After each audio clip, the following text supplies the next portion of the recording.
call to order the meeting of Mayor and Council. We want to welcome everybody here. If you'll rise for the invocation, please.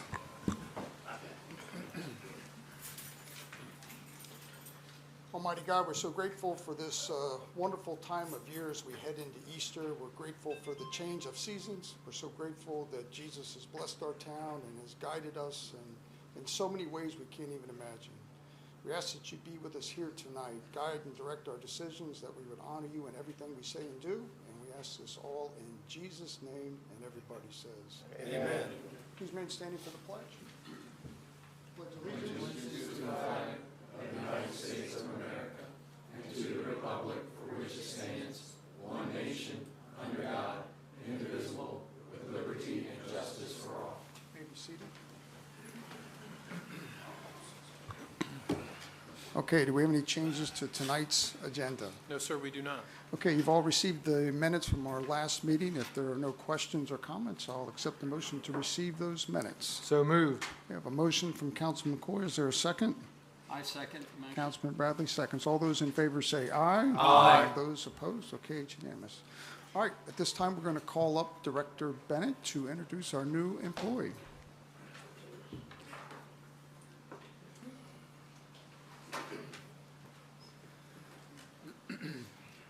Hello, good evening, Mayor, Council, City Manager. I'd like to introduce you tonight to Mike Yelverton, my newest employee. He started February 19th. He's been a quick learner that he showed it so far.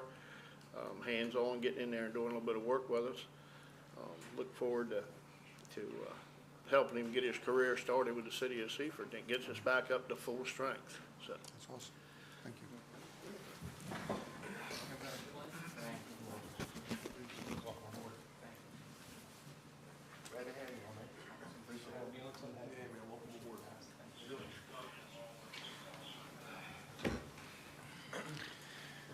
All right, and at this time, we'll call up our chief to introduce our new patrolman. And the chief brings a whole fan club with him in. We roll deep. Good evening, Mayor and council members. Thank you for having us tonight. It's my honor to introduce you to another new officer with the Seaford Police Department, Lana, Montana, right? I was calling her Lana, so I apologize. Lana Talley. Lana came to us, she came through the process. She was given her conditional hire on July 19th, started with the city on October 2nd, and she recently graduated March 1st from the Police Academy in Dover, and we swore her in March 4th. And I said that because I wanted to see, it takes a while to get people hired and to get them through the academy and through the process. And now she's began her 12-week FTO process, and today's her first day driving. So I'd like to give her a round of applause. And she's supported by her shift tonight. So if you could come up and introduce yourself and shake hands.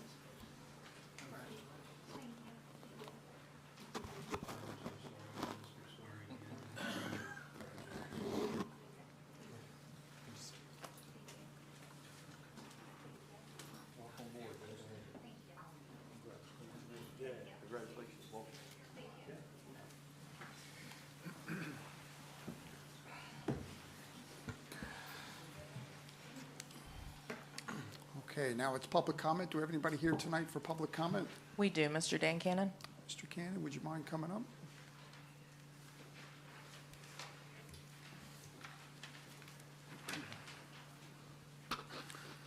I made you aware of the issue that I want to talk about tonight. You had an opportunity to do something about it. You haven't. Seaford Mayor and City Council agenda tonight includes an item called number 4, present for approval or recommendation to appoint a new city solicitor, unquote. Appointment of a new solicitor prior to the 4/20 elections would be more bad governing by the outgoing mayor and city council.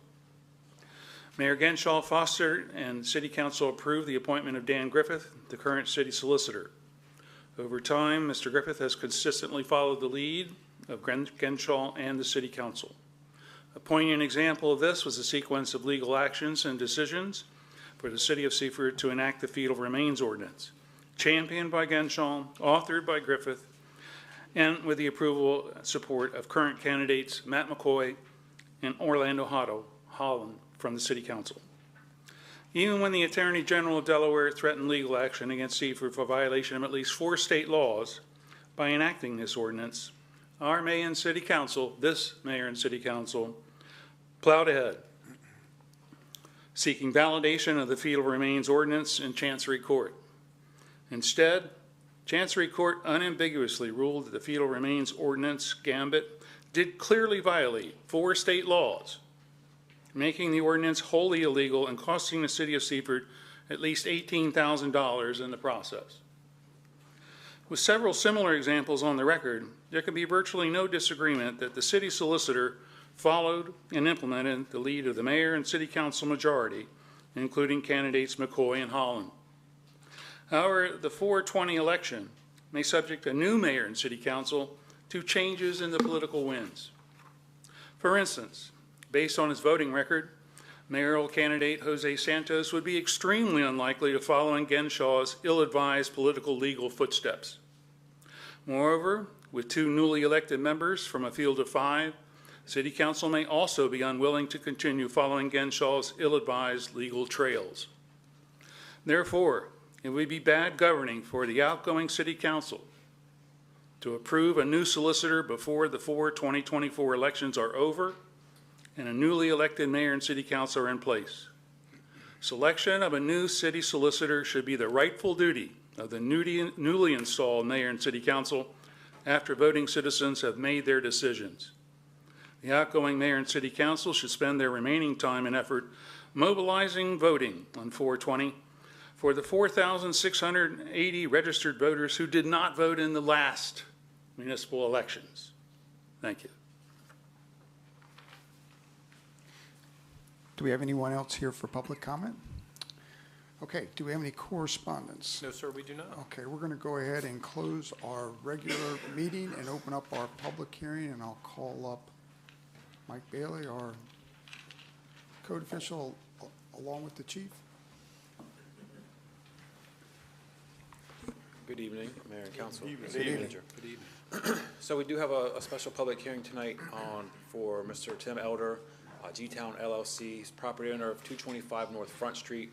He's requesting to appeal the enforcement provisions imposed under Chapter 5, Section 5.4.9 nuisance properties of the City of Seaford Code.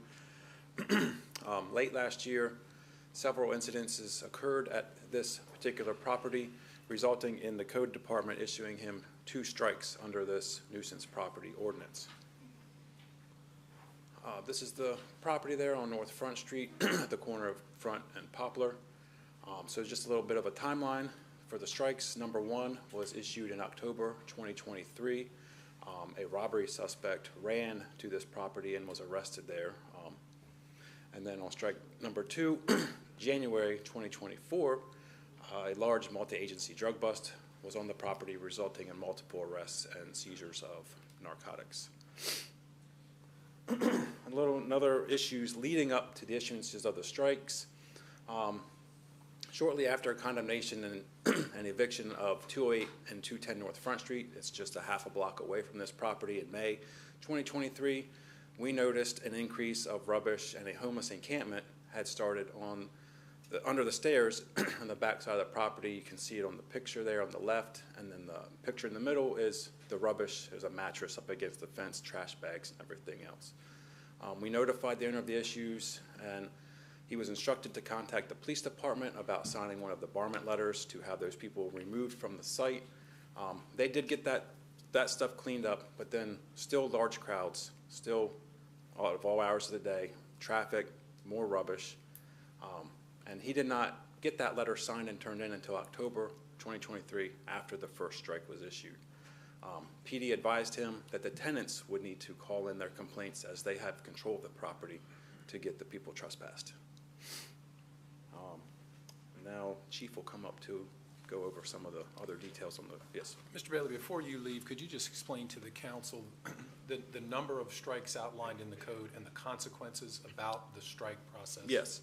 So the way the ordinance is written on rental properties, if you get 3 of these strikes within a 12-month time frame, you get your rental fees and tripled for the next 5 years, or doubled.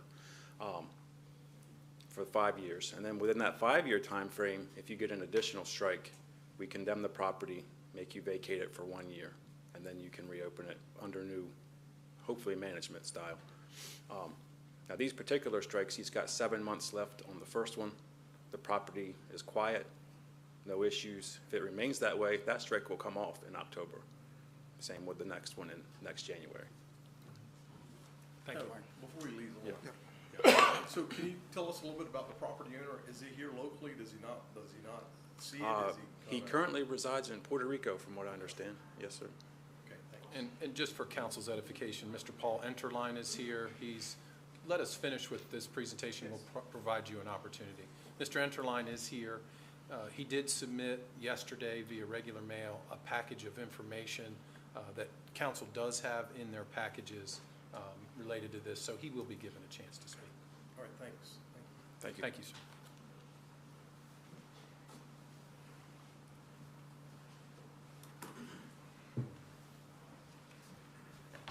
Back again. How's everyone today?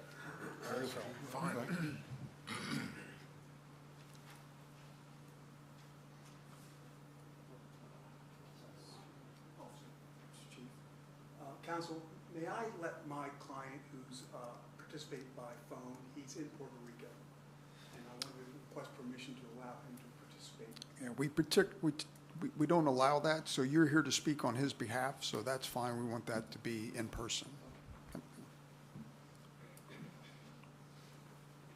So before I begin, I just wanted to start off by reviewing the Delaware Department of Justice, Attorney General Kathleen Jennings' website page, specifically dealing with what is criminal nuisance abatement.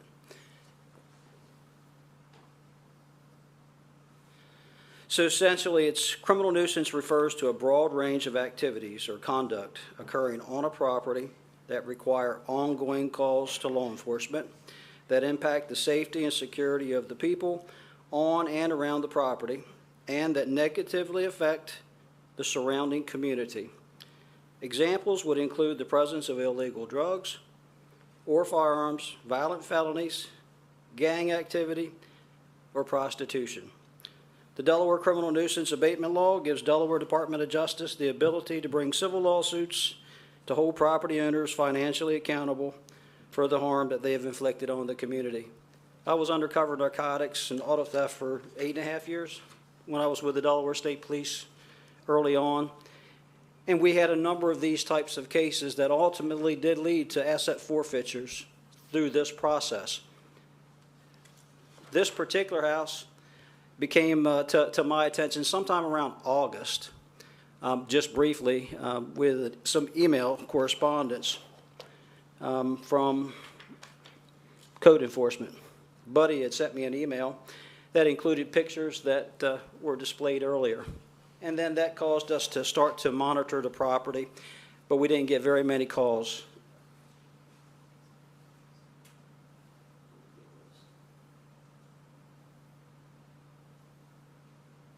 It's a little bit out of order.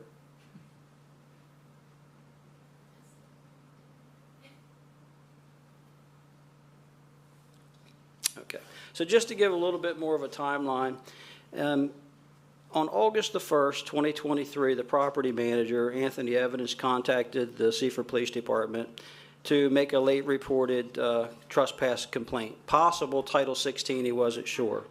Our officers made him aware at that point that he needed to contact 911 and report anytime there's a trespasser on the property. The next call that we get is August the 15th.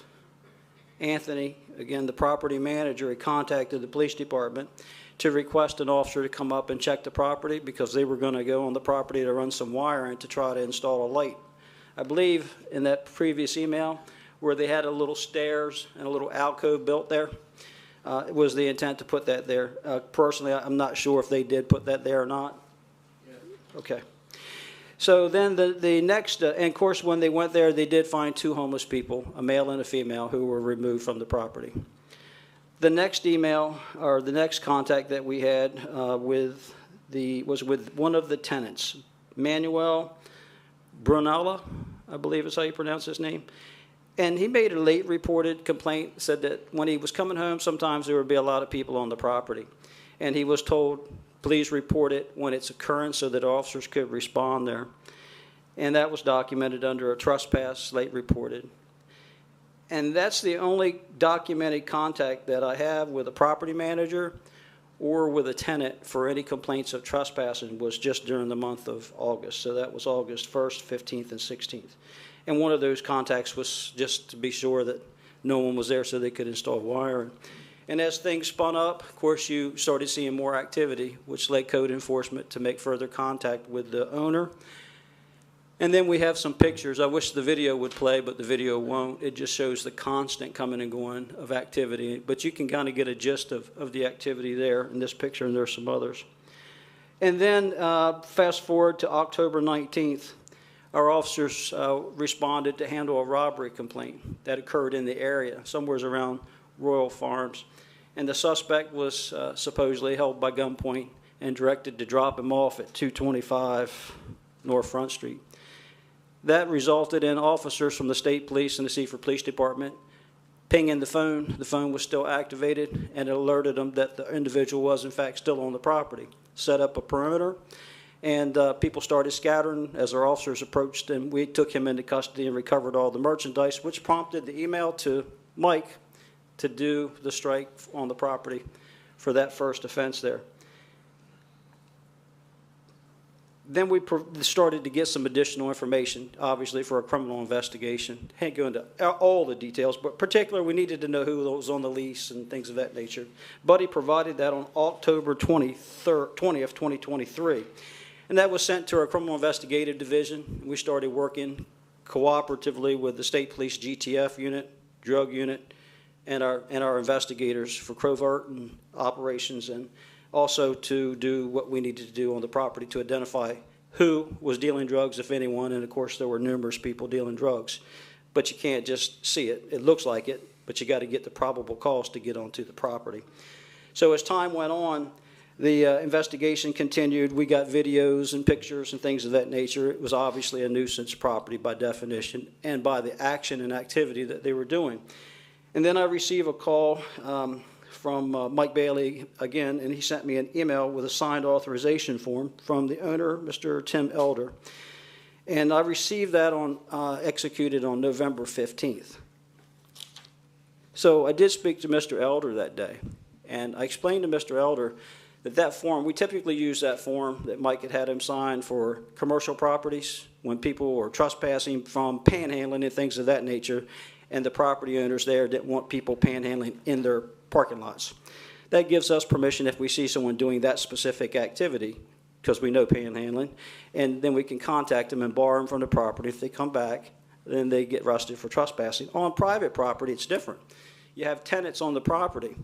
So the owner of the property leases that out to two other folks, I think one upstairs and one down, and only one of the tenants called only one time in August. The other tenant never made any calls, and Mr. Elder was told they need to call us when it's occurring so that we go up there and then we can make contact and direct them to leave and bar them from the property at that point. And that simply never happened. And I was told by Tim Elder, I believe, and you can kind of understand it to a degree, I guess, people were scared to call.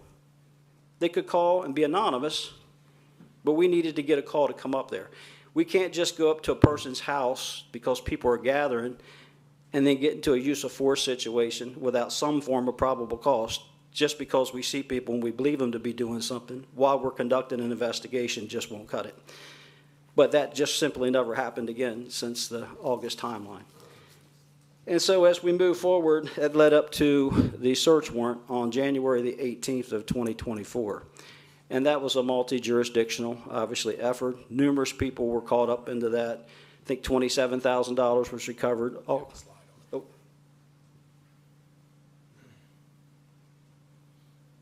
Not sure where it's at. Let's see.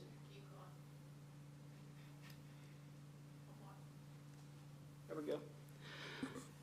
I can actually turn to it. So as you can see, 3 subjects were arrested on the property that day. They recovered 27.33 grams of crack cocaine, 4.09 grams of cocaine, 1.148 grams of heroin, 48.09 grams of marijuana, drug paraphernalia, 20 .32 caliber round ammunition, 15 .38 caliber rounds of ammunition, and actually the drug proceeds was $28,553. And individuals were arrested and committed to Sussex County Correctional Institution. I can tell you at least 2 of them are already out of jail. We just got into a foot pursuit with one of them just recently, got more drugs off of them as well. So, you know, we're patrolling the area. I went back just to kind of get some more proof here. We're constantly up and down the roads and sidewalks on Front Street and all over the city. And there's numerous reports where we're making contact with people in the area that aren't on property. And a lot of it does lead to drug arrest and capiases and warrants and things of that nature. But as you can see, this was without doubt, you know, by definition, a nuisance property. And it's a bad situation at the end of the day. But there's a lot of responsibility on the property owner to get that under control, not just the police department. We use the resources, it takes time, and we close down that situation at that property. And the problem is it just continued, and there was, to my knowledge, there was no other lighting installed, there was no fencing put up, there were no trespassing signs that I didn't see posted, unless there's some pictures that I'm not aware of. And there certainly was no other report since August of 2023, which ties our hands to be able to go up there, other than undercover type operations, which we were doing. So I'm available for any questions if you have any. Okay. If not, Chief, we'll call you back up if there's more questions. Thank you. Did you want to have an opportunity to speak as well? Good evening, members of the council. I'm Paul Enterline. I'm the attorney for Mr. Elder, the owner of the property. Do I have an opportunity to question the 2 witnesses that have come before? Well, you certainly can ask them questions. I mean, they're not on trial, but you Well, I certainly know, can. well, Yeah, may I you can ask- certainly may I ask the- questions, the sure. chief? Yeah, for Chief, may I ask? clarification.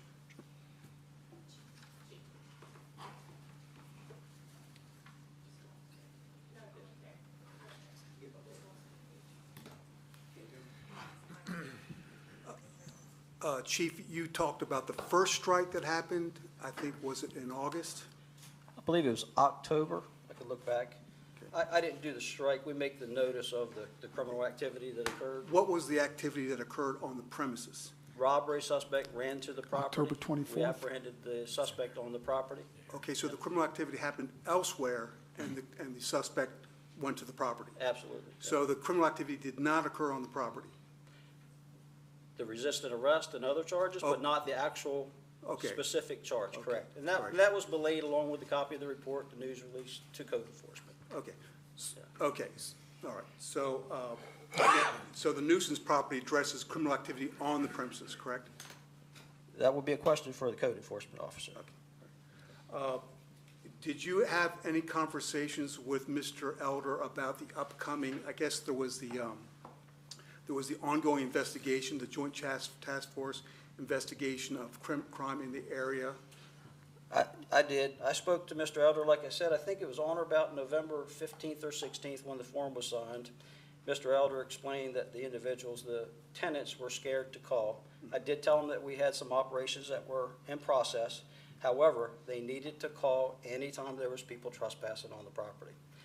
And that was the conundrum. So if they don't call, it ties our hands. Did you in any way suggest to Mr. Elder that maybe he needed to hold off while this pending investigation? Absolutely, not to my knowledge, I never did that. What I told him was that he had to have his tenants call. We are working on a criminal investigation. I would never tell anybody not to do anything. It's a nuisance property. They had crime up there. They had people. He explained to me that his folks were scared. And like I said earlier, I can understand that.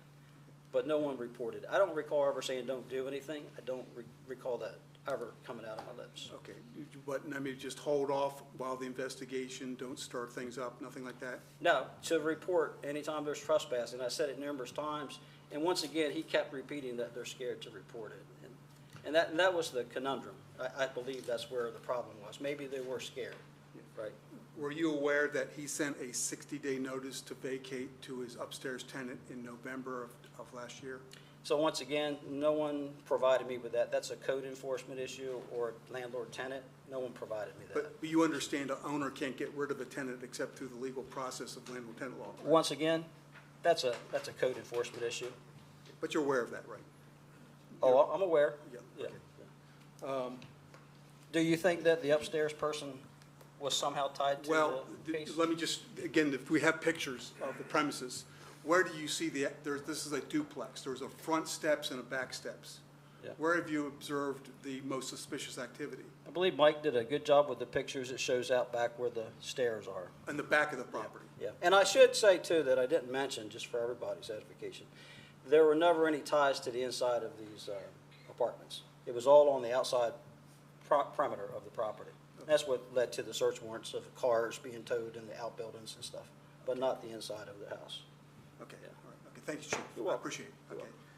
May I ask questions of the code enforcement officer? Mr. Bailey?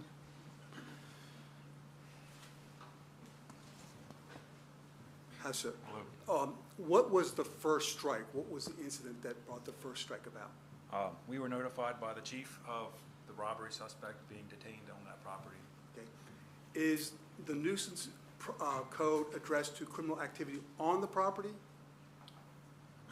It references criminal activity. I'm not sure how it's worded, if it's on the property, or if Okay. they arrest them on the So property. if a suspect commits a crime elsewhere and then goes to the property and is arrested on the property, is that covered by the code enforcement provision? It was on this instance, yes. Okay, it wasn't this instance, but is that what the purpose of the strike provision is? Yeah, Just to follow up, he was arrested for possession of paraphernalia on the property when he was taken into custody, just to make that clear. Thank you. now that was the first strike. Yes, sir. Okay. Now, you showed some pictures of some debris and some trash and other things on the property. Was that a strike? No, sir. That was in August, and we contacted the property owner or his property manager, and they handled that issue. So that's not a subject of this strike? No. Correct? Okay. This strike has to do with a criminal, I guess, bust, for lack of a term, that happened in January? Yes. Okay. Second strike. Okay.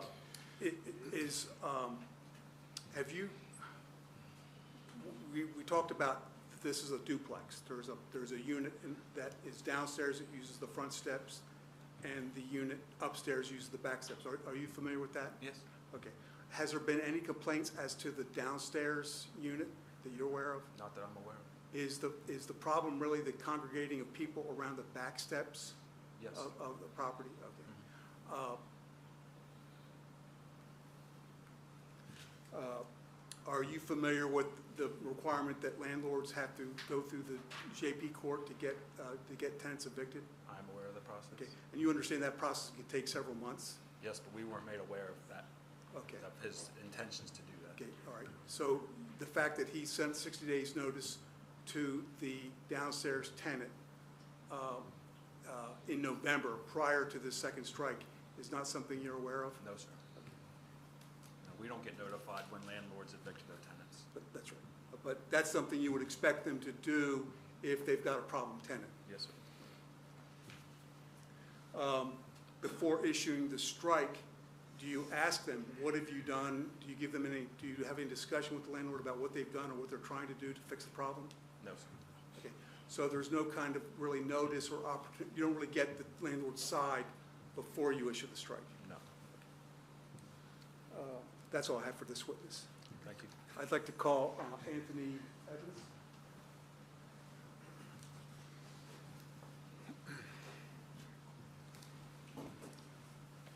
Mr. Evans, just tell us about what's your connection to this property? It's going to be just easier to read. I can speak quickly. I'm Well, Anthony Evans. I'm involved with Mr. Elwood Rental Properties, and I'm actively on site in Seaford for over 10 years. And I have the sequence of events here This has been supplied as part of our exhibit. as a timeline. I don't know who's read it, but it has been supplied. Okay. Yes. Can you just summarize, again, we have the statement, when you first observed problems on this property? Around the week of July the 10th, unsettling number of suspicious people. Reported it to my boss. He said, go tell them to leave, which I did. And they appeared to be the same crowd, because I've been in town for 10 years, that had gathered at all hours at the Yellow House. That's a house down the street? Yes, and code enforcement, police, everyone's in agreement. It's just a migration. And so at that point, and around July the 10th, I myself began actively trying to solve this. Okay. And what contact did you have with the police from that time forward? Because when I asked the people to leave, and they didn't, and it began escalating, July 14th. I was, in the middle of July, I was getting complaints from the tenants. July 26th. When you say the tenants, which tenants? Both, up and down. Okay. Brunel Murat, who he spoke of, who did call, as we asked him to. You know, we were instructed to also have the tenants called. July 26th is my first, when I'm trying to make contact with Mr.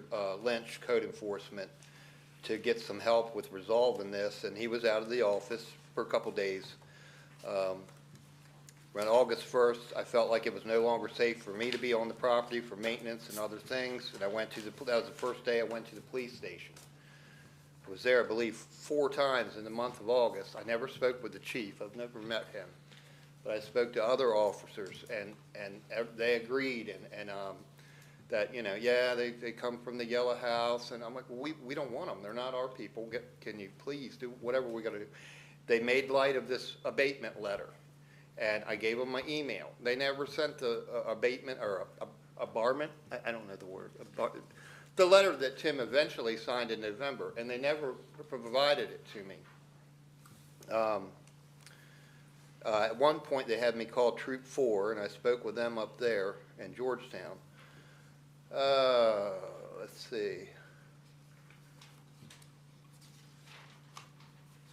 Then I did have, like he said, and we did have the lights installed. They didn't get it the day that I had the property cleared. I said, listen, I've got electrical contractors coming in the morning. Please, if you can do a ride by and just have them hold it down long enough to get some lights up. I had done no trespassing and signs in August. They came back and installed the lights the following week to help to light the area. We have dusk to dawn properties in Laura. We found that to be helpful. But I mean, I frankly, I don't know what else that could have been done. It was a collective effort between myself and my boss, our company. Code enforcement was very helpful, and the police. It took until January for it to culminate, you know, come to a head and be done with. But I thought we were all 3 on the same team. I don't know how that leads to a strike. I'm referring to the January strike. I don't know how that leads to a strike for us when we were all on the same team. Okay. And, you know. Were you familiar with your the landlord's notice to evict the upstairs tenant? Yes, I write these letters. Okay. And is this a letter that was sent in November of last year? Yes, that was on November 24th after we found out, well, they're surveilling the property, and we're like, geez, that could go on forever. You know, let's just we can get new tenants. Not that the tenants, I don't think they were involved at all anyway, but they were certainly having trouble communicating, their Haitian Creole, communicating for whatever reason to the police to actively call every time. Every time you see somebody on the property, call, like the chief said. And, well, myself, I've been up there, run back and forth to police I don't know how many times. Can you estimate how many times? 5. Okay. 4 in Georgetown. Yeah. Okay, and so since when? Beginning August 1st was the first day I was there. Okay, all right. Members of the council, I'd like to just offer 3 copies. I didn't read enough copies for everybody, but these are copies of the 60-day notice to the upstairs tenant. I offer that as an exhibit. I also have copies of the docket entries where my client has filed an action for possession of the upstairs unit. That's scheduled for a trial on April 4th. So I may submit that as an exhibit. Let me have one copy of that. I'm sorry.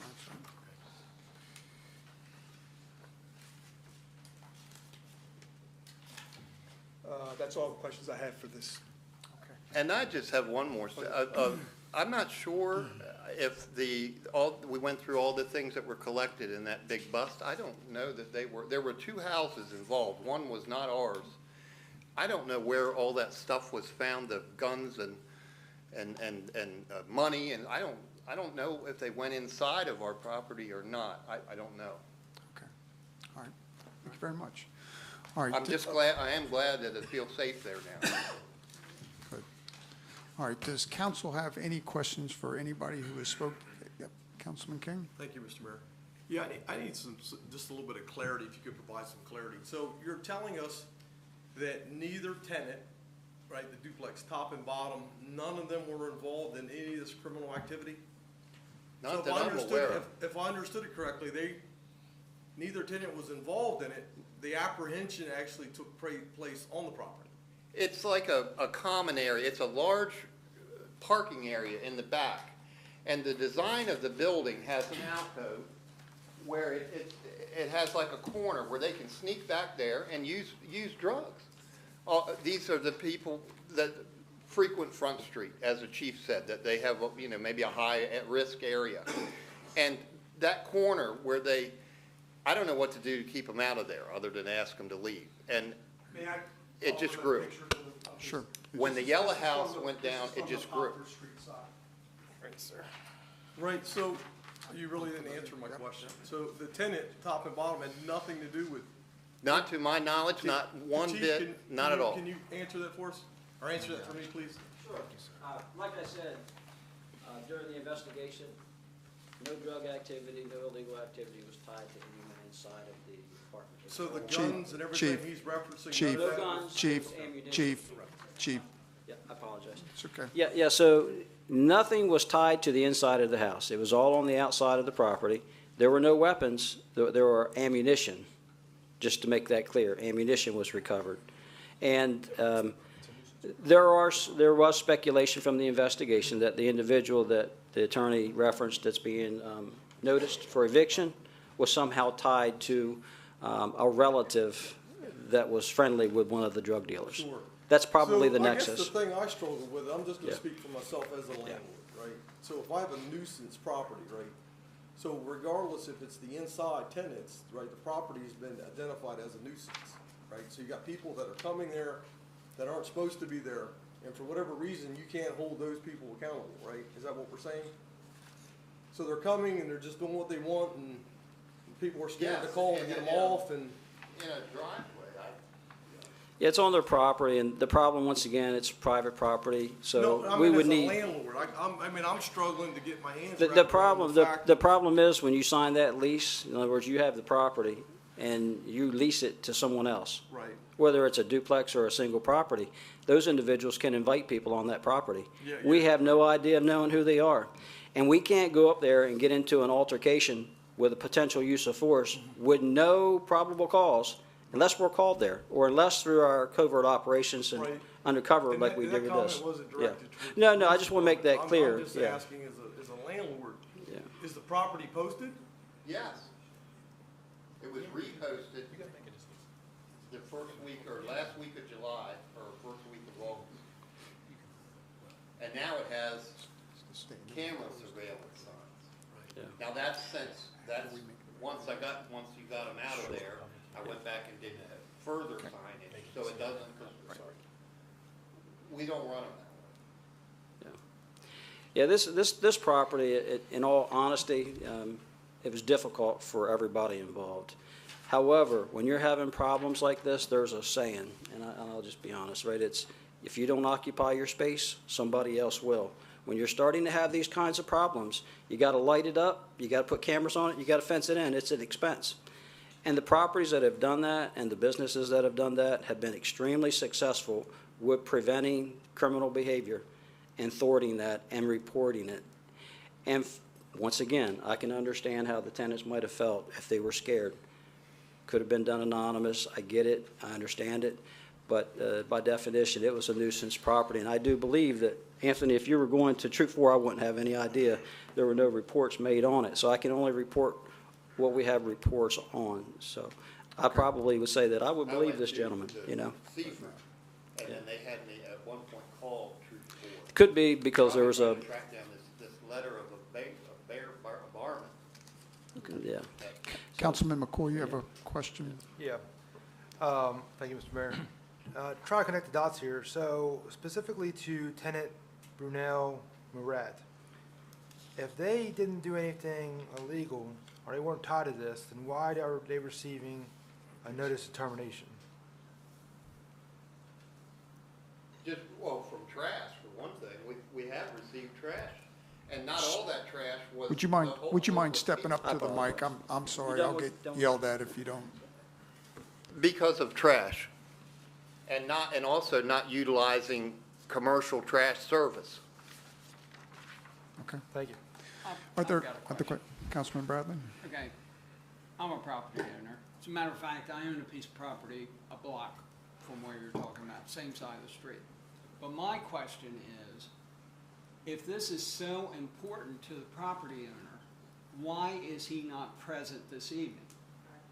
And if it were affecting me, I would be here in front of everybody to say my case versus trying to do it virtually.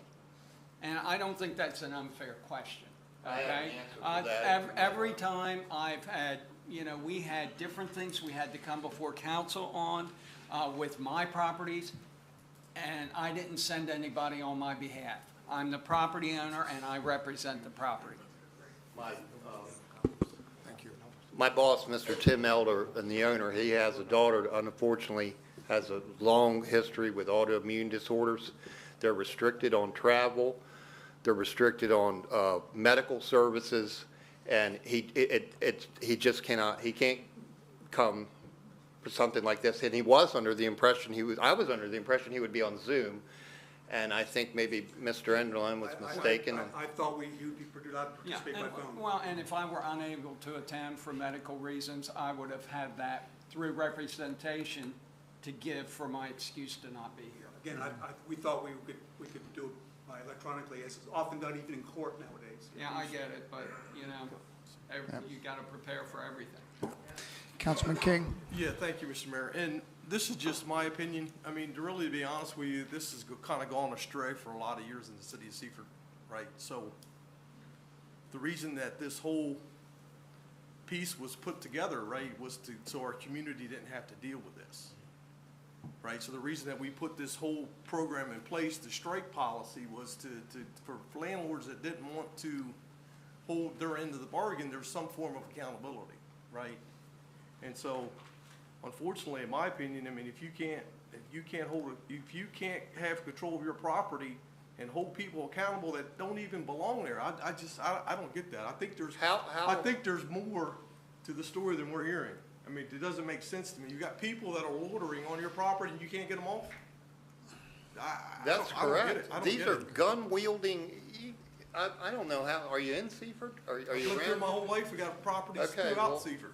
It comes to a point that it's a danger. It's dangerous. And I read the newspapers and there's shootings and it's, No, I on get North that, Street I and get stuff. that, and- but that's not fair to your point, right? So if that's the type of individual that's residing on that property. No, it's not. It's the They're people, loitering there, hanging They're around there. loitering there, Right, yes. Right, so, and that's what we were trying to right. abate. So if this person can't get a hold of it, then Well, that's the why city I of went, Seaford has, I in went my to the opinion, police. council has to step in and get a hold of it. Okay, are there any more questions or comments from council? If not, are there any questions or comments from the public? Okay, if not, we're going, May I just make a couple points, please? quickly. There's a concern about due process here. When you just hit the landlord with the strike without giving them some sort of opportunity to respond, to explain what might have happened and what they're doing about it. In my opinion, you're really kind of putting the cart before the horse. You're giving them the strike without due process, notice and opportunity to be heard first. I do think it was my understanding this is a relatively new process with the city of Seaford and that the procedural aspects aren't fully fleshed out yet. But I think one procedural aspect is there has to be some sort of advance notice and opportunity to be heard as a matter of due process for the landlord to maybe explain any mitigating circumstances or other circumstances before the strike is imposed on them. Then, after about notice opportunity heard, and plus, now we're dealing with situations that may have occurred over several months ago. So it's always harder to deal with something that's happened months ago as opposed to dealing with right when it's happened. The other point is, again, if you are a landlord, you know how difficult it is to get a tenant out. Yeah, but you're not even talking about the tenant, you're talking about the people that are loitering on the property. There was testimony about possibly being a friend or relative or somebody, one of these perpetrators. So again, if you're dealing with a situation where you've got a tenant who is maybe somehow inviting or being connection to the nuisance, then the process of getting them out, if you know anything about landlord-tenant law, is very detailed. I get it. And in particular with violations of law, you have to show that there was a violation on the part of the tenant. You have to show an activity on the premises by the tenant or some other legal activity. Okay. Rules violations are very hard to evict. Are both these tenants current in their rent? They're both current in their rent, I take it? They are, Yeah. yes. Okay, so, again, so you've got a situation where it's not as simple for the landlord to deal with this situation as far as dealing with the nuisance. Again, I just don't know how fast you can respond to something like that. I don't know if the code ordinance requires fences or requires lighting, or if there's any violation for not having a code violation for fencing or code in these situations. So I merely would ask the council to look at the overall situation, and I think in particular, the landlord deserves credit. Again, we don't know that the upstairs tenant is the cause of it, but at least the landlord is trying to do something to mitigate the situation by dealing with what he believes is a possible cause, and he's being proactive about it. As far as not being present, it's when you've got it is a corporation, so it is an entity. It's not a human being. So we have the representative, the manager here, and he has an attorney here. So in any court and law of the land, he would be deemed to be present. He's not in default of attending. I got it. Yeah, But, yeah. hey, I own a corporation. Yeah. So for me to take off, it involves planning and whatnot. Yeah. And if there was that much risk involved, Yeah. I would probably make arrangements to be here regardless.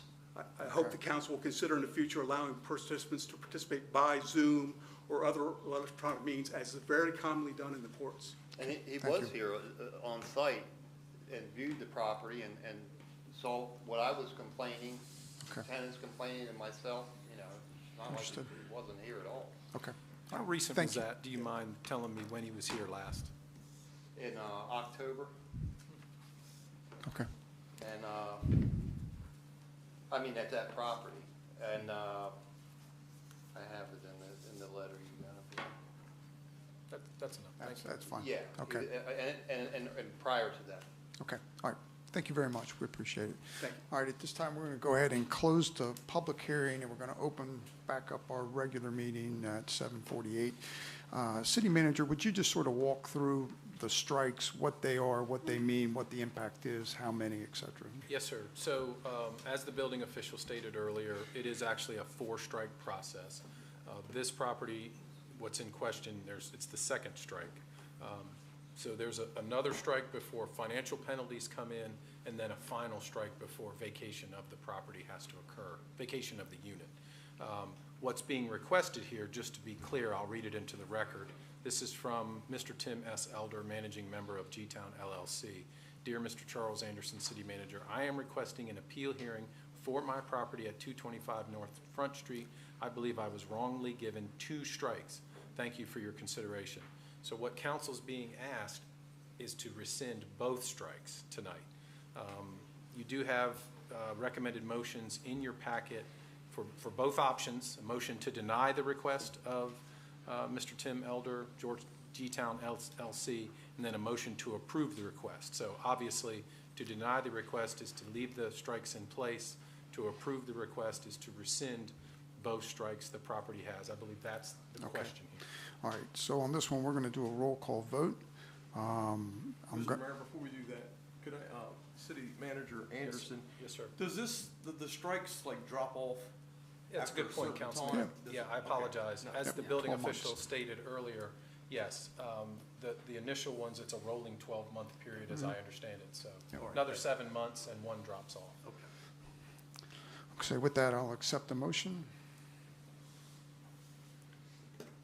Mr. Mayor, Councilman King, I'll make a motion to deny the request of Tim S. Elder, G-Town LLC, property owner of 225 North Front Street, Seaford, to rescind the enforcement provisions imposed under Chapter 5, Section 5.4.9, nuisance property of the City of Seaford Code as presented. Okay, we have a motion. Is there a second? I'll second. Councilman McCoy seconds. Okay, are there any questions on the motion? All right, I'm going to do a roll call vote. Councilman King? Aye. Councilman McCoy? Aye. Councilman Holland? Aye. Councilman Henderson?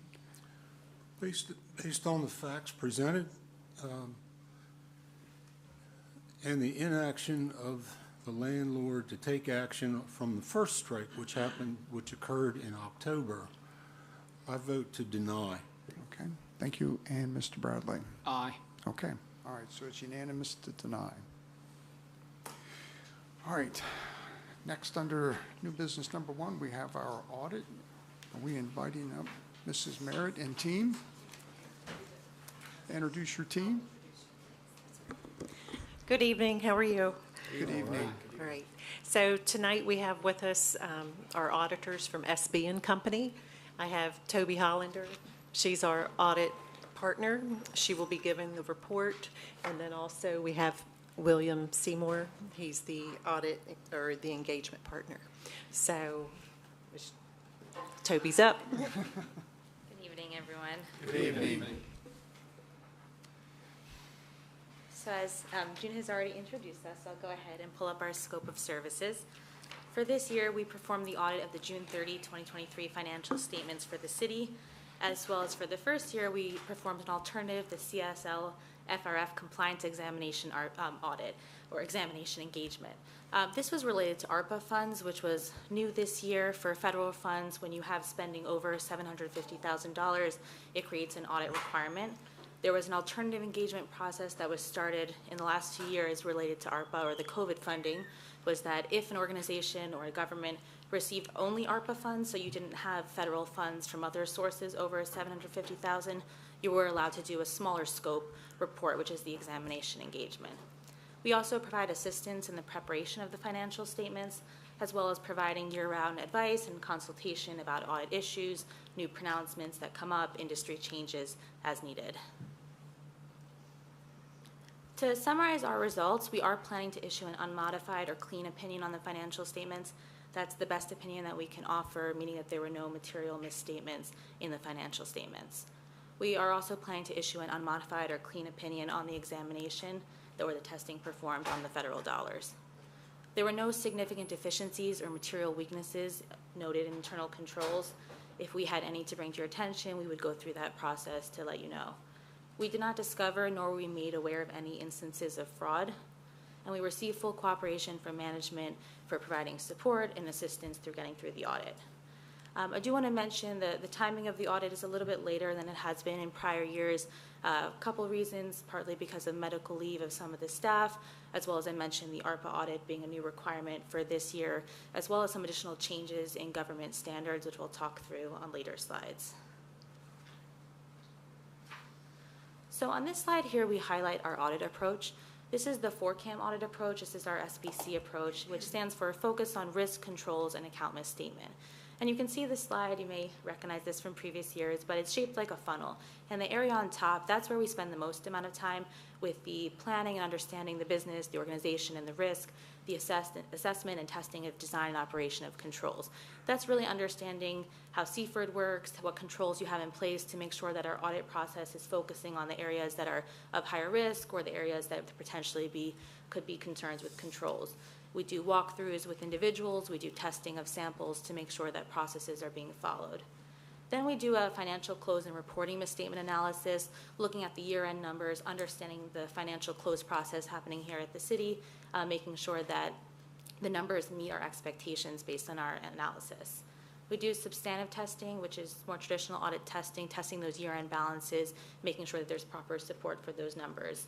And then we do our gas compliance. Those are auditing requirements that we have to do, fraud assessment, discussions with management, as well as finalizing the report and presenting our results to the council. I wanted to highlight the control environment that we look at. This is a 5 interrelated component environment. I won't go through all of it in detail, but really just to highlight the 5 areas that we look at, the overall control environment. And that's really the tone at the top. So how management, how the council is setting expectation for quality controls and how that impacts the controls throughout the organization. We look at the risk assessment, seeing what assessment is done internally to make sure that controls are designed appropriately and addressing any risks to the organization, as well as your actual control activities related to the different processes, for example, around payments or cash receipts. And then information and communication, so how information is shared internally within various units of the city to make sure that information is processed and correctly in the financial statements, as well as your IT environment. And then the overall monitoring controls, making sure there are controls in place to monitor that if something were to go wrong, is that identified and remediated if needed. On this slide here, again, I wanted to highlight some of the controls that we look at. These are areas that we meet with the various process owners, understand the controls that are in place, do a risk assessment and say what could go wrong, what could happen if something were to be missed or if the control wasn't strong enough to prevent something from occurring. That includes the treasury process, that's the cash management reconciliation process, the estimation process. There are numbers in the statements such as allowances that are based on management's best estimate. We look at the financial reporting, the close process done monthly, and then at year end to make sure the numbers are correct. And then we look at revenue, and that starts really from the billing process all the way through cutoff, the payroll process, hiring, processing payroll, all the way through separation if needed, as well as the expenditure process, looking at purchasing, the receiving, the AP, and disbursements. So no issues, like I mentioned, no significant deficiencies or material weaknesses to bring to your attention. And the financial statements, like I mentioned, it's a clean opinion, and on here we really have a highlight of the governmental and business type activities, a high-level summary. What you can see here is looking at 23 and 22 for governmental activities. Total assets has gone down a little bit from about 24.9 million last year to about 24.6 million this year. The deferred inflows and outflows are related to the pension and OPEB activities, so those do fluctuate each year based on the actuary liability. Total liabilities has gone up. There has been some increase in some of the liability accounts, small increases in debt, continued purchases with finance purchases. But overall, total net position has gone down from about 16.9 million to about 15.1 million for governmental activities. On the business type, the total net position has gone up. So you see from about 28.2 to about 29.7. Assets has remained pretty consistent on the business type. It's the liabilities that have gone down, some of the repayment of debt with the normal principal payments. This one here may be hard to see on this screen, but just highlighting some of the activity on the governmental side. Total revenues for the governmental side has gone up 7.4 million in 22 to about 8.7 million in 23. And then total expenses, that one has gone up. And part of this, like I mentioned before, is ARPA and some of the infrastructure projects that are being done through the year, increased costs in the current year, and then the ARPA money will wind down. It has a limited time frame to use those funds before they cannot be spent anymore. So overall, the change in net position, revenue, expenses exceeding revenue of about 5.6 million, so there is a change in net position of 1.7 million in 23. On this here, I just wanted to highlight some of the sources of the revenue. This is also shown in the financial statements in the supplemental section in the back. But for the sources of revenue for the general fund, you can see the biggest components are the intergovernmental revenues and the taxes at 38 and 31%, and then the transfer taxes at 17%. So this is consistent with what it's been in prior years. And similarly, showing here on the general fund some of the sources of expenses, the largest being the economic development. This year was the big one with some of the changes that came through this year at 37%, the police department at 29%. Those are really the two largest, with a lot of the other small areas being shown in the financial statements. One thing I wanted to mention is GASB 96. This was a new pronouncement that came out this year, the subscription-based information technology arrangements. This is similar to what a standard that had come out in the prior year related to leases, where essentially wanted a user to be able to understand what IT contracts you had in place and what potential future liabilities you had related to that. So historically, if you had purchased a server, let's say it's $50,000, you might now be, and you would capitalize on that. Now people are going to cloud-based servers, and so this really creates a way to capitalize a right to use of that subscription-based software and actually record that in the financial statements. So for a lot of organizations, this had a material impact. Management went through a pretty significant process to gather all of the arrangements or agreements that were in place to determine whether they fell under this standard for various reasons based on the way the contract is worded or the payment type or the length of the contract. Some were excluded. So in the end, although it was implemented, it did not have a change to the financial statements for this year, but potentially this is something that will continue to go on, so it needs to be evaluated each year as new contracts are being entered.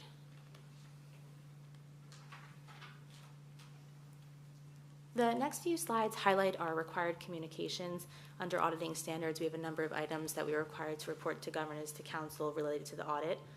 First is, well, I mentioned before, we do provide assistance with preparing the financial statements, but the statements and the numbers are the responsibility of management. They do review those statements, they provide us with the numbers, and do take ownership. And our audit, it's designed in accordance with auditing standards generally accepted in the US, and we're not providing absolute assurance, but more reasonable assurance that the financial statements are free from material misstatement. In the footnotes of the financial statements, you'll see descriptions of the significant accounting policies. We do review those to make sure that they're in accordance with standards, and we determine that these policies are acceptable. There were no significant audit adjustments during the process. Had we identified any, we'd bring that to your attention. Like I mentioned earlier, no instances of fraud or illegal acts were identified nor were we made aware of, and no material weaknesses during the audit. The audited financial statements are not being included in any other documents, and if they were, that should be brought to our attention. We had no disagreements with management on financial accounting or reporting issues, no significant difficulties when encountered in performing the audit, and no major issues discussed with management prior to acceptance. We will also receive management representation. This is a letter that management signs going through various rep points as part of the completion of the audit, that they're taking responsibility for the statement. And to our knowledge, there's no consultation with other accountants. If we had any concern that management was opinion shopping, if they didn't agree with the way that we were looking at the numbers and wanted a different firm who would accept that accounting policy, no concerns there, or we'd bring that to your attention. We do go through a process, through our client acceptance process, to make sure that we as a firm and each individual in the audit are independent from the audit, and we are independent and have no concerns there.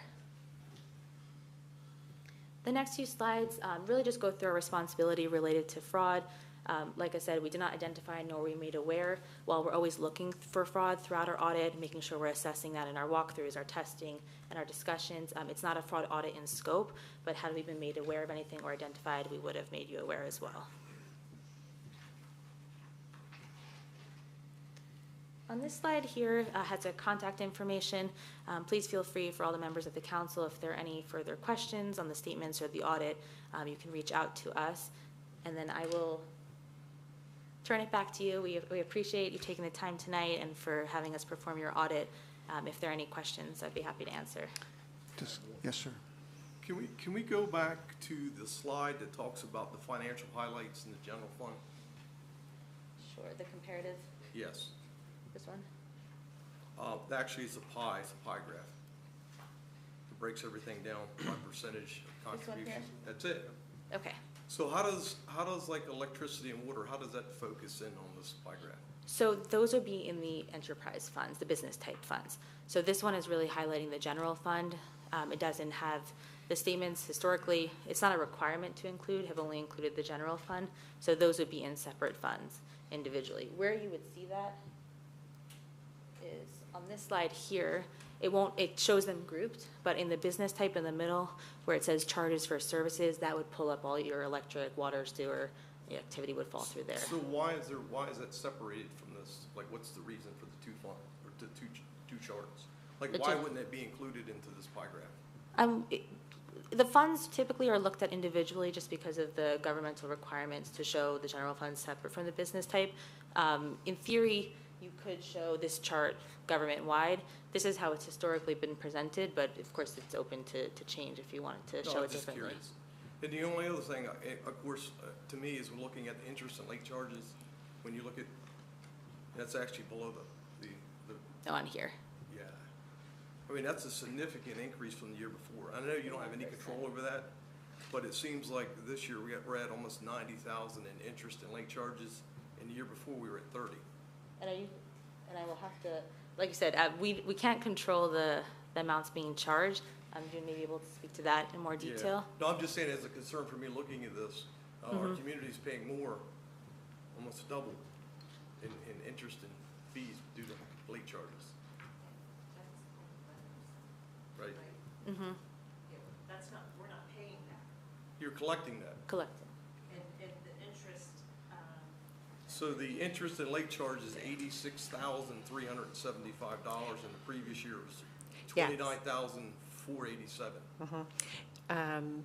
this past year with our reserve accounts and our general fund checking account, the interest rates changed dramatically, and I'm trying to remember what month it was. We went to a sweep account. Well, we've had the sweep, but I was contacted by M&T Bank, and I can't remember what month it was in, but the interest rate, where it was like 0.01% or something like that, changed to 4.5% or to almost 5%.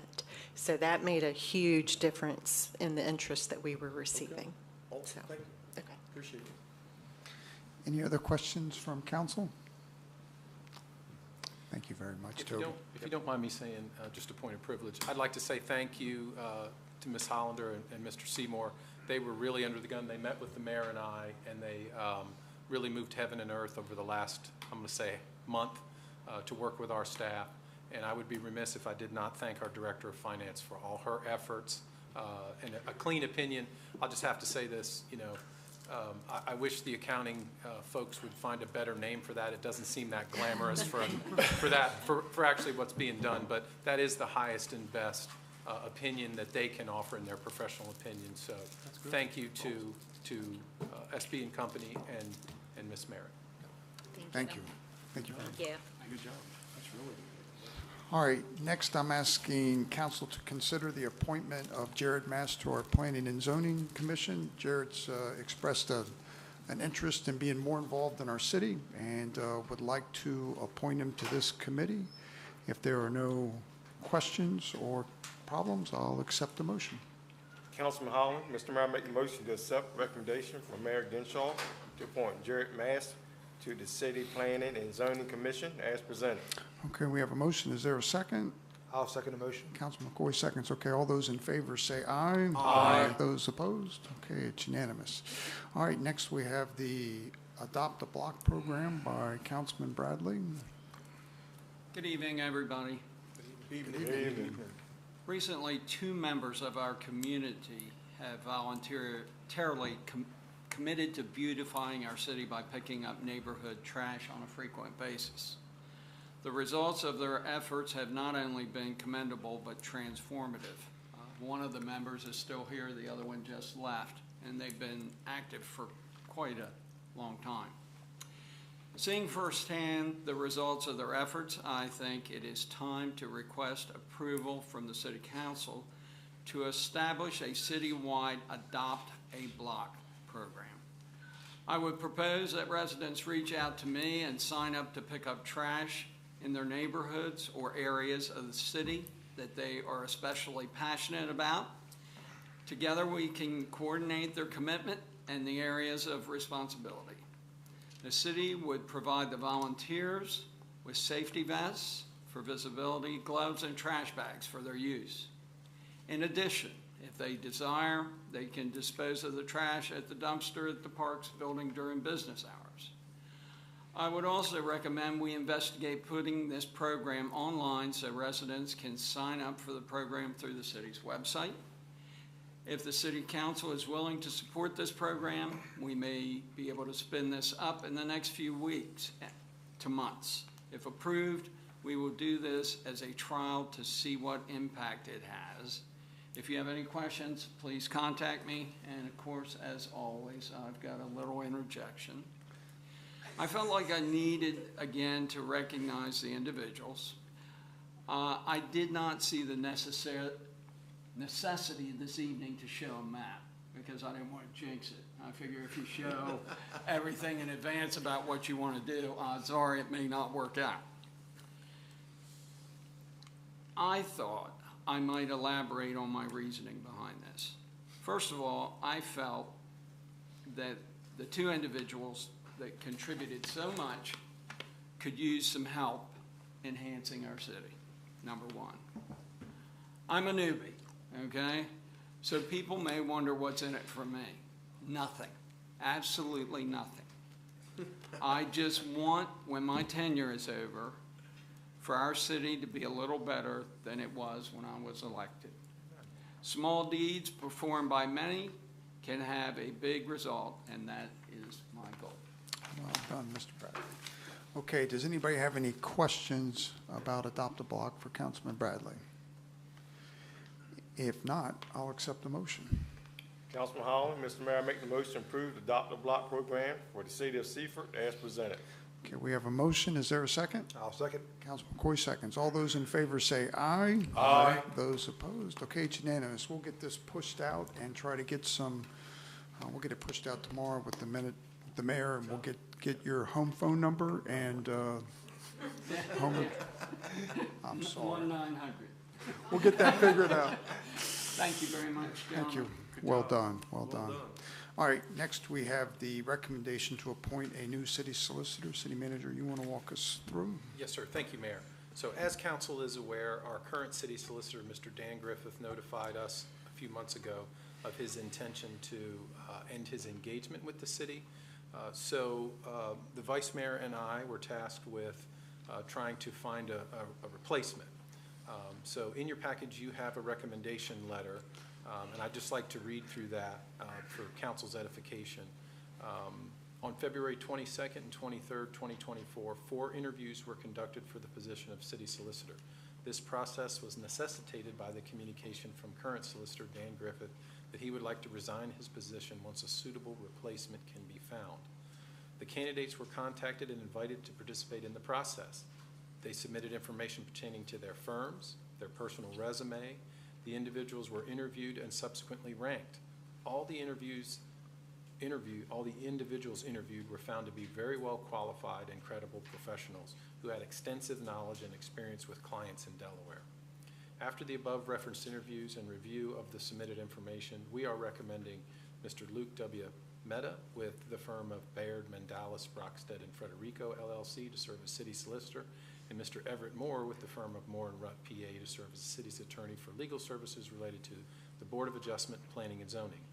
This separation of duties between the city solicitor and the Board of Adjustments will help provide the city with representation should an issue be brought before the Board of Adjustments that the city may want to take a position regarding. And it's signed by the vice mayor and myself. I do have some brief bios of the two gentlemen, and they are both here this evening. I'm gonna, if once council's finished with their motion, I am gonna ask them to just come up just for a second, and if they wouldn't mind, walk the line. But Vice Mayor Henderson, would you like to make a statement or add anything I might not have touched on?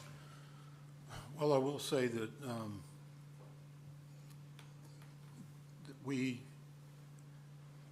have had responses from 4 of the 6 that we requested. Yes. Of these 4, any one could serve us very well. They're eminently qualified to do this job. However, in our scoring process and through the interview process, we did land on Mr. Mehta as the main counsel and Mr. Moore as to represent us for Board of Appeals, or Board of Adjustments, I'm sorry. So it was a very difficult task, but I think that we've landed on the right side of things. I would like to take some time to explain, since there's been a lot of social media and there was even public comment tonight about the possibly deferring this decision to a later date. We have an election on April 20th, and we have a city solicitor who has announced his intention to not represent us anymore.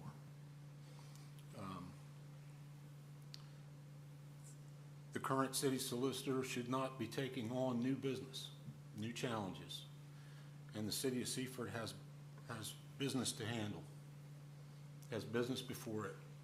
And to delay a decision puts the city in jeopardy, because we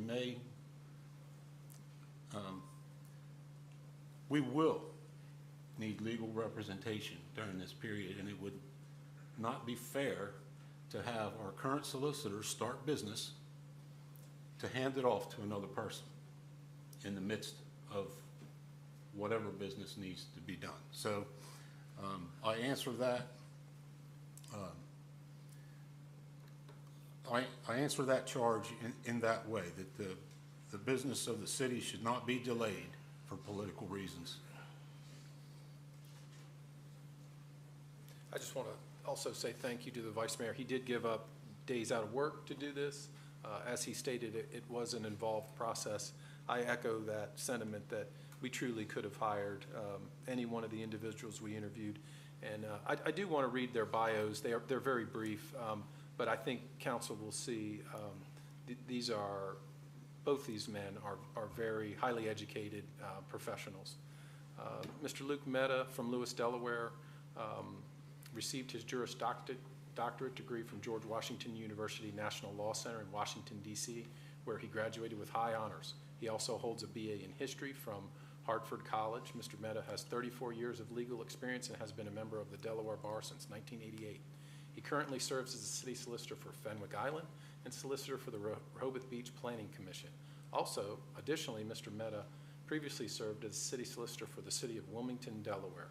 During his tenure in Wilmington, Mr. Mehta served as the chief of legal advisor for both the mayor and the city council, managing the city law department. His advisory role covered a diverse areas such as planning and zoning, environmental issues, municipal governments, and Freedom of Information Act compliance. As an outside solicitor for Fenwick Island and the Rehoboth Beach Planning Commission, Mr. Mehta provides counsel on zoning, governance, and other related issues. Mr. Mehta has demonstrated sustained commitment to upholding ethical standards among lawyers and government officials, serving as the Chief Disciplinary Counsel for the Office of Disciplinary Counsel from 2019 through 2021. He reported directly to the Chief Justice of the Delaware Supreme Court. Additionally, from 2018 to 2022, he imparted his expertise by teaching evening classes on professional responsibility at Widener University, Delaware Law School. Beyond his academic contributions, he advises individuals and law departments on ethical matters, CLE training for members of the Delaware Bar, and regularly contributes his insights on ethical issues to the DSBA's journal publication. Mr. Everett Moore from Georgetown, Delaware, is a graduate from both the University of Delaware and Delaware Technical Community College. Mr. Moore holds a Associate of Arts and a Bachelor's of Arts degree from the University of Delaware and a Juris Doctorate from the degree from the College of William and Mary. Mr. Moore established his practice in Georgetown in 1976 and initially handled various legal cases, but now focuses primarily on transactional work, particularly zoning cases in Sussex and Kent counties. He represents a diverse clientele, including state police, federal credit union, Mid-Atlantic Farm Credit, and First Americans Title Insurance Company. Beyond his legal career, Mr. Moore is deeply involved in his community, advising civic groups and serving on the Indian River School Board. Politically active, he has held key roles in the Republican Party and received numerous honors, including recognition on the Walk of Success at Delaware Technical Community College Owens campus and the Presidential Citation from the University of Delaware Hall of Fame. Both men are highly qualified. Okay, thank you for all that. Are there any questions from council? If not, I will accept a motion. Mr. Mayor, I make a motion to appoint Mr. Luke W. Mehta with the firm of Baird, McDonald, Brockstead, and Federico, LLC, to serve as city solicitor and Mr. Everett Moore with the firm of Moore and Rutt, PA, to serve as the city's attorney for legal services related to the Board of Adjustments and Planning and Zoning as presented. Okay, we have a motion. Is there a second? I second the motion. Councilman Bradley seconds. Are there any questions on the motion? We'll do a roll call vote on this one. Councilman Henderson? Aye. Councilman Bradley? Aye. Councilman Holland? Aye. Councilman McCoy? Aye. Councilman King? Aye. Okay, it's unanimous. Thank you very much. Welcome aboard, guys. It's great to have that kind of support and staff. Certainly, your legal support team becomes part of your community, and we deeply depend on them in a lot of cases. So if you don't mind, we'd like to invite you up if you want to say a couple words, but we all certainly would like to shake your hands, that's for sure. And we'd like to get a picture, I guess.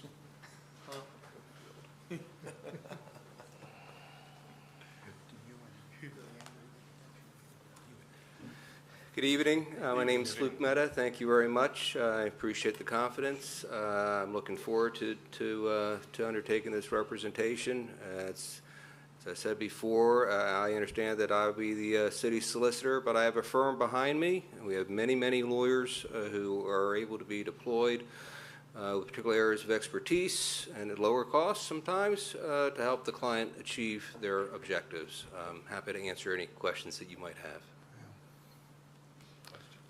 No questions? Walking the line?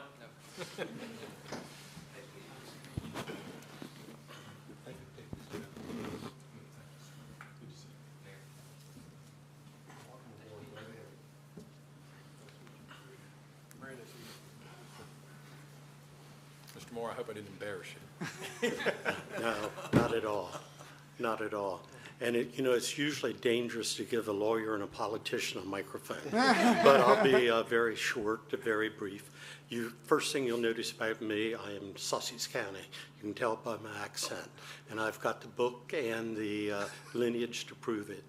I've been practicing, as you indicated, since 1976. I am the lead counsel for Sussex County. I'm a little hoarse today because I've had 4 public hearings that I conducted this afternoon. And so I've been involved with Board of Adjustment cases, zoning cases, appeals of zoning cases, a whole plethora of legal issues concerning government on all levels. I actually handled one case before your planning and zoning here many years ago.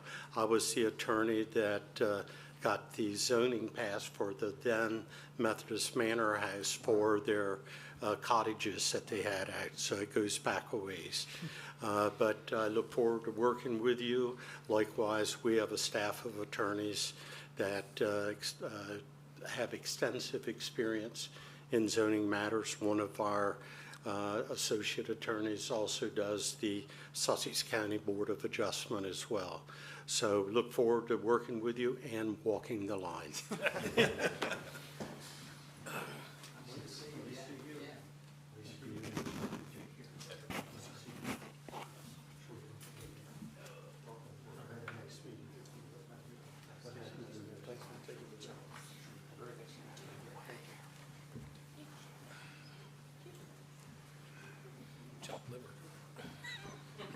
Charles?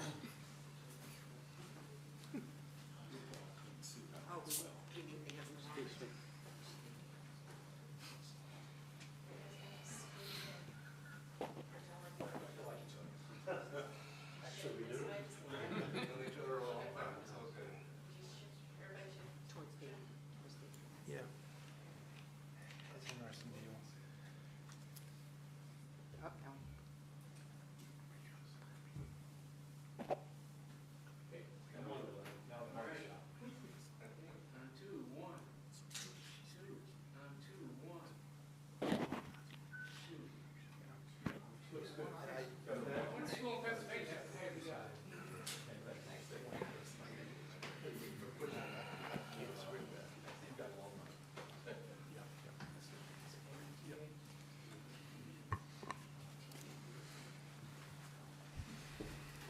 Mr. Mayor, could I have one thing? Sure.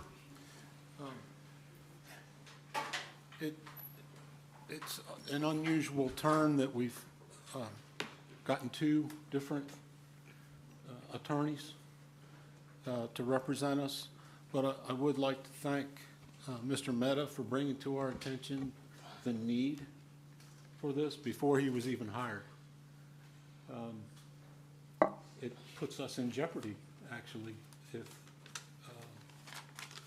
it's a liability to have a member of the Board of Adjustments if there's a item where we would have to seek different representation because there would be a conflict. So even prior to him being hired, he was a benefit to us. So I appreciate it. Thank you, sir. Very much. Yeah, thank you. Thank you for pointing that out. Okay, any old business? No, sir. Okay, reminder of meetings? Okay, just a couple, with Coffee with a Cop and a Deputy Attorney General event at the Western Sussex Boys and Girls Club, 310 Virginia Avenue. It's 6 o'clock Thursday, March 14th, 2024, this Thursday. Saturday, March 23rd at 9:30 a.m., Parks and Rec's annual Easter egg hunt at the Seaford Sports Complex. Okay. And then the only other item I have is the municipal election. It is Saturday, April 24th. There is one mayor seat open for a 2-year term. Councilman Matt McCoy has filed for mayor and Jose Santos has filed for mayor. There are 2 council members up for a 3-year term. Mr. Alan Quillen has filed for council. Ms. Roxanne Knights has filed for council. Dr. Stephanie Grassett has filed for council. Councilman Orlando Holland has filed for council. And James Walsh has filed for council. Friday, March 22nd is the final day for registration. So I'll just point that out. That deadline is coming up.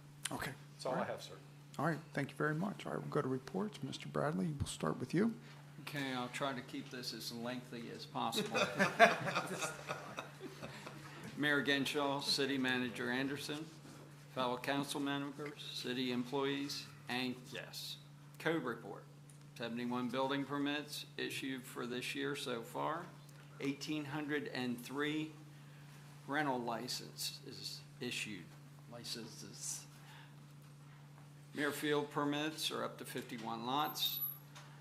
Bel Air constructions are on 10 lots with 6 completed. Nylon Capital chomping the bit to get started with demolition. Parks and Recs. Currently repairs are going on Riverwalk on the benches. Also, the belt was removed on the walkways at Jay's Nest, and replacements are expensive, so they've aborted that. Youth soccer has reached 245. Katie's goal was 200, so she's cringing a little bit, but it's a good thing. They're having a bus trip to DC on April 6th, and 7 teams registered so far for the spring softball league. Respectfully submitted, Mike Bradley. Thank you very much. Next, we'll go with Councilman Henderson, Police and Fire. Thank you, Mr. Mayor. I'll start off with a complete report from Chief Wilson from the Fire Department. In March, under fire statistics, there are 31 calls to date for an average of 2.8 calls per day. Total for this year so far is 2.9 calls per day.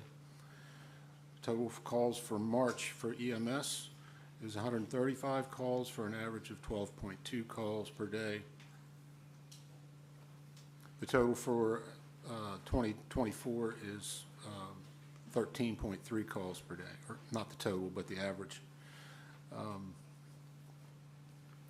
Under other statistics, you'll see the miles traveled, the hours in service, with columns for fire and EMS and totals for the year. In city responses, there were 123 fire calls so far this year and 484 calls so far. Absentee calls, 60 calls in the fire department, 306 for EMS. There's significant incidents listed here. 2 were in the city and 1 was out of the city for the assisted. Another company for motor vehicle crash with entrapment. Apparatus, 5 is service for door repairs. Local vendor. Ladder 87 is out of service for an upfit for scene lighting. And ambulance A87 was involved at West Stein Highway where they'll have live fire training on a structure. It's out of the city, out towards Reliance. Wednesday, March 20th, the Delaware State Fire School in Sussex, in Georgetown, they'll have engine company ops. There is a chart showing total hours of training and different training there. Under emergency medical services, all 3 new firefighter EMTs are doing well in transitioning into their new role with all of the EMT field training phases required. There's a listing there of the new employees and their progress through their FTO process. New part-time employees, Corby Sharp, Dakota Whaley, were hired during this period as EMTs. City Hall AED parts were ordered and should be arriving this week. And we had an employee, Lieutenant Hunter Blake, who provided his 2 weeks' notice for a position with the Seaford Police Department. So it's a double-edged sword. We lose a lieutenant and gain a patrolman. News and events, there were 21 events with 255 total personnel and 448.75 hours total so far for participation by volunteer firefighters in community events. The annual NFPA fire hose testing and ground ladder testing was completed on March 8th. All ground ladders passed and several sections of hose failed, so we can expect to see those replaced very promptly. The chief is very diligent about keeping the equipment in top shape. Moving on to the police department, Chief Kraft has supplied us with another complete, well, it's not a complete report. The report's too large to have all the volume in it, but I will give you the highlights, and you'll see the columns from 2020 to 2024 with the total complaints, 2,204 total complaints, 10 burglaries, 6 actual burglaries, and 4 theft from vehicles. Moving down to all crimes, we had 146 crimes,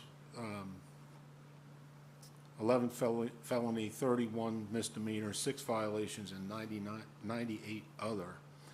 There's a 86% clearance rate, which is average a little higher over the previous period, I believe. Under additional crime data, there were 21 complaints consisting of aggravated assault, burglary, fraud, larceny, and motor vehicle theft, 7 felonies and 14 misdemeanors. This excludes shoplifting, and there's a 62% clearance rate, and you'll notice that that went up significantly from the previous period. Drug complaints, there were 10 drug complaints with 9 adult arrests and 1 prosecution decline, and I am heartened to know that there were no juvenile arrests. Under traffic, 179 traffic contacts, resulting in 71 citations and 13 warnings. 1 DUI was recorded, 32 crashes, 1 injury-related crash. Driver inattention is the primary cause of these accidents. 5 hit and runs, most all of which were on private property such as parking lots. Under significant events, I will highlight the last event. March 8th, 2024, while on routine patrol on North Street, an SPD officer observed a male subject riding a bicycle at approximately 11 p.m. with no headlamp or tail lamp while on the sidewalk. The subject then drove off the sidewalk and traveled onto North Street, riding on the wrong side of the road. The officer attempted a traffic stop, and the male, later identified as defendant Schweitzer Dessine, attempted to flee on his bike before falling off, and a foot pursuit was initiated. I will note that the photos of the suspects that were in the previous case during the public hearing, one of those individuals was Schweitzer Dessine, who's out on the street, but not now. So he attempted to flee on his bike before falling off, and a foot pursuit was initiated. The officer deployed his taser with no success. 2 other Seaford Police Department units responded to assist, which resulted in the 2 vehicles colliding with one crashing into the front porch of a house. The defendant was apprehended and found to have possession of heroin, crack cocaine, and $340 in U.S. currency. Defendant Schweitzer was arrested for possession with intent to deliver, possession of a controlled substance, resisting arrest, assault in the 3rd degree, and traffic violations. The defendant was arrested, arraigned, and committed to SCI in default of a secured bond. So, despite their best attempts in previous months, this gentleman, who's innocent until proven guilty, caused mayhem on the streets, caused an accident that took two cars off the street, injured a couple of guys, and it was all unnecessary. So there's a number of other events here. I would like to highlight an upcoming event on the 14th, which is this Thursday, is Coffee with a Cop, and the Attorney General at the Boys and Girls Club for dollar dinners. So that's the Police Department and the Department of Justice will be there. Hope you all can come out and mingle with the community at that time. I'll end it there, Mayor. Thank you.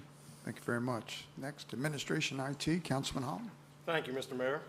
He met with Congresswoman Blunt Rochester to tour the Nalon Capitol Center, which is to be under demolition here soon, hopefully. And they attended the meeting pertaining to Kiwanis Park Memorial renovations, pre-bids, and they met with the state of Delaware reference to grant funding for security initiatives.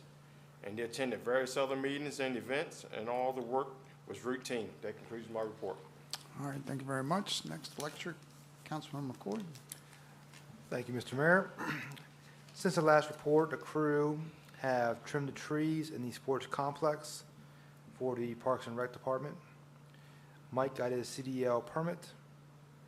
Mike and Chris took the written CDL test, and they replaced a pole on Front Street that was leaning over. Regarding our director, had a standard director's meeting, staff meeting, and council liaison meeting, and worked on the FY25 budget.